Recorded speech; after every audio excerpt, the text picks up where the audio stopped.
जय जगदंब. मी मकरंद पुराणिक, छत्रपती संभाजीनगर इथे स्थायिक आहे. आणि आमच्याकडे कुलदैवत आमचं रेणुका माता. त्या कुलदैवताचा मुखवटा घडवणे म्हणजे तांदळा घडवण्यासाठी आम्ही बऱ्याच दिवसापासून विचार करत होतो. पण मंगेश दादांकडनं आम्हाला म्हणजे मंगेश दादांचा मी व्हिडिओ पाहिला, त्याच्यामुळे आम्हाला त्यांचा कॉन्टॅक्ट झाला आमच्या काकांच्या थ्रू, आणि ते सगळं झालं. मग त्यावेळेस आम्ही त्याचा बाण माहुरून घेऊन मंगेश दादांकडे तो दिला. आणि मंगेश दादांनी आमच्या मनात जशी देवी होती हुबेहूब तशीच देवी त्याच आत्मीयतेने आम्हाला बनवून आता आमच्या स्वाधीन करतायत ते आज. आणि आता आम्ही आमची देवी आम्ही आमच्या देवघरात स्थापन करणार आहोत.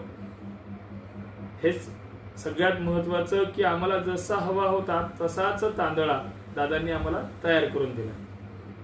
दादांनी नुसता तांदळाच नाही तर तांदळासोबत अलंकार, वस्त्र म्हणजे देवीचं संपूर्ण रूपच त्यांनी आम्हाला तयार करून दिलेलं आहे. धन्यवाद. धन्यवाद ताई दादा. जय जगदंबा. जय जगदंबा.